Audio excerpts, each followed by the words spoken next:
บรรยากาศค่อยค่ำยามแรงสิบเบ็ดแม่น้ำลองพี่น้องนี่ก็ได้หลายเติบแล้วเนาะบรรยากาศก็โคตรได้เลยพี่น้องธรรมชาติงาม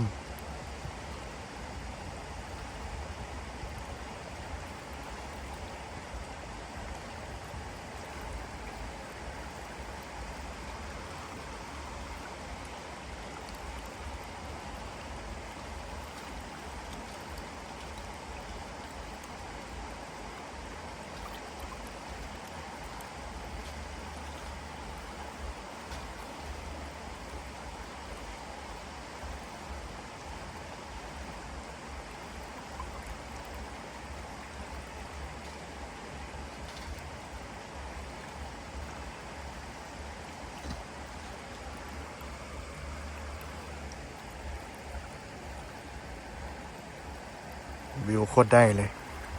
ทั้งหน้าก็เป็นภูเขา